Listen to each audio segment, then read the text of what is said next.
एक गांव के कुछ दूर पर ही एक झोपड़ी थी जिसमें राजू अपनी दादी और छोटी बहन जूली के साथ रहा करता था। राजू की दादी जो कि इतनी बूढ़ी हो चुकी थी कि उनसे कुछ काम नहीं हो सकता था। राजू जो कि सिर्फ 12 साल का ही था और जूली 8 साल की ही थी। वे इतने गरीब थे कि 2 वक्त की रोटी भी नहीं जोड़ पाते थे। दादी उमा अब इतनी कमजोर हो चुकी थी कि वो किसी के यहाँ काम करके भी कुछ पैसा नहीं कमा सकती थी और राजू भी बहुत छोटा था जिसके कारण कोई उसे काम पर नहीं रखता था, जिसके कारण राजू और जूली जंगल में लकड़ियाँ चुनने जाया करते थे। राजू रोज सुबह उठता और अपनी बहन जूली के साथ जंगलों में लकड़ियाँ चुनने चला जाता था और जो भी लकड़ियाँ चुनकर लाता उसे पास ही की एक दुकान पर बेच देता था जिससे कि उसे कुछ पैसे मिल जाते थे। एक दिन राजू सुबह उठकर अपनी बहन जूली से बोलता है, बहन आज जल्दी जल्दी चलो, आज कुछ ज्यादा ही लकड़ियाँ चुनकर लेकर आएंगे जिससे कि हमें कुछ ज्यादा पैसे मिल जाएगा, जिससे हम कुछ ज्यादा राशन का सामान ले लेंगे। तभी जूली कहती है, ठीक है भैया, मैं जल्दी से कुल्हाड़ी लेकर आती हूँ, हम दोनों जल्दी जल्दी जंगल जाकर लकड़ियाँ ले आएंगे। ये कहकर दोनों जंगल की तरफ चले जाते हैं। कुछ दूर जाने के बाद एक बहुत बड़ा घना जंगल आ जाता है। राजू कुल्हाड़ी से सूखी लकड़ियाँ काटने लगता है और जूली लकड़ियों को चुन चुनकर जमा करने लगती है। तभी वहाँ से उसी राज्य के मंत्री सिपाही के साथ गुजर रहे होते हैं। मंत्री राजू को देखकर राजू से पूछते हैं, ये लड़का, तुम इस घने जंगल में क्या कर रहे हो? तभी राजू बोलता है, मालिक, हम बहुत ही गरीब हैं। हम जंगल से लकड़ियाँ चुनकर ले जाते हैं और इसे बेचकर अपने जीवन का गुजारा करते हैं। मंत्री जी राजू को बोलते हैं, तुम पढ़ाई लिखाई नहीं करते हो क्या? तभी राजू बोलता है, नहीं मालिक, मेरे माता पिता कुछ दिन पहले गुजर गए हैं जिसके कारण हमें पढ़ाने वाला कोई नहीं है, हमारी मदद करने के लिए कोई भी नहीं है। एक बूढ़ी दादी है जो इतनी बूढ़ी हो चुकी है कि उनसे कुछ काम नहीं हो पाता है। हम 2 भाई बहन ही हैं जो कि लकड़ियाँ चुनकर ले जाते हैं और इसे बेचकर अपने परिवार के लिए राशन जोड़ पाते हैं। ये सब सुनकर मंत्री जी एक पैसों की पोटली राजू को दे देते हैं। राजू वो पोटली ले लेता है। मंत्री जी वहाँ से चले जाते हैं। राजू और जूली पोटली देखकर खुश हो जाते हैं और घर की ओर जाने लगते हैं और मन ही मन सोचने लगते हैं कि अब तो हमारी गरीबी दूर हो जाएगी। तभी रास्ते में कुछ गुंडे आ जाते हैं और राजू की वो पोटली राजू से छीनकर भाग जाते हैं।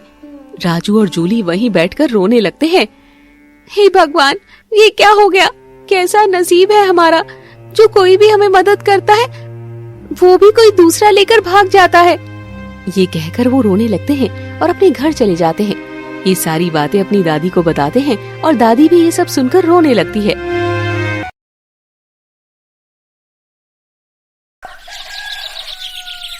उधर चोर जो राजू की पोटली लेकर भाग गया था, वो अपने घर जाता है और अपनी बीवी को बोलता है, अरे भाग्यवान, तुम हमेशा मुझे परेशान करती रहती थी ना कि तुम मेरे लिए कुछ नहीं लेकर आते हो, कुछ भी नहीं खरीद कर देते हो। देखो, मैं आज तुम्हारे लिए कितना सारा पैसा लेकर आया हूँ। ये सारे पैसे देखकर उसकी पत्नी उससे बोलती है, इतना सारा पैसा तुम कहाँ से ले आए हो? कहीं चुरा कर तो नहीं लाए हो? वो गुस्से में बोलने लगती है। तभी वो बोलता है, हाँ, मैं एक लड़के के पास से चुरा कर लाया हूँ। तब उसकी पत्नी बोलती है, तुम अब चोरी भी करने लगे हो? मुझे किसी के चुराए हुए पैसे नहीं चाहिए। उसकी पत्नी गुस्से में बोलती है, नहीं, ये सारे चोरी के पैसे हैं, मुझे नहीं चाहिए।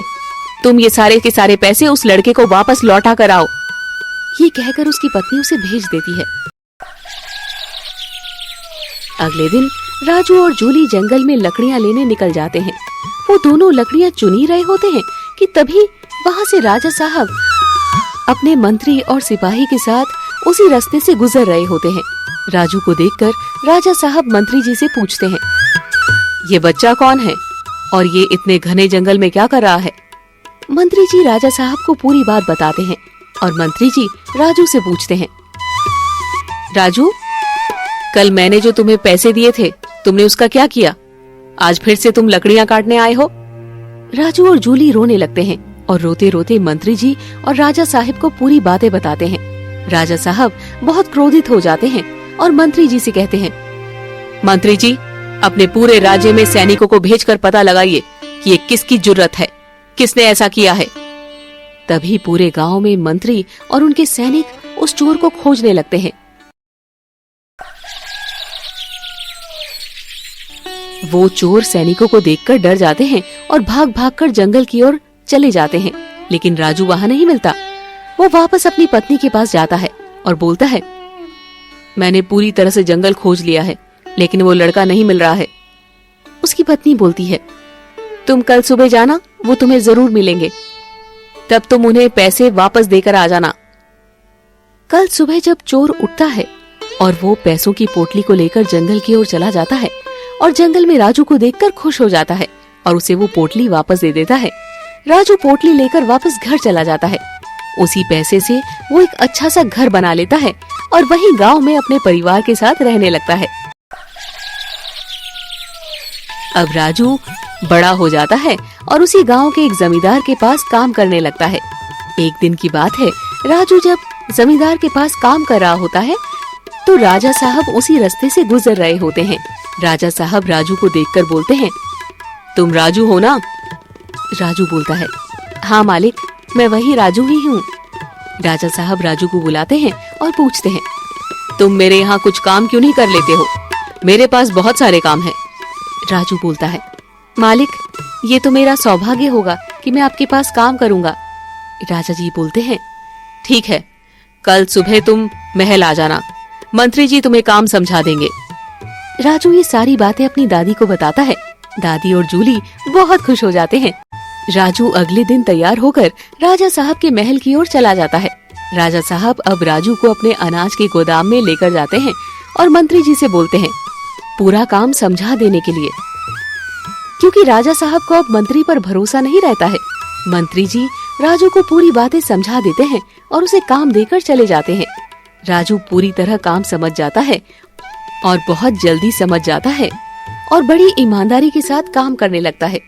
कुछ दिन ऐसे ही बीतने लगते हैं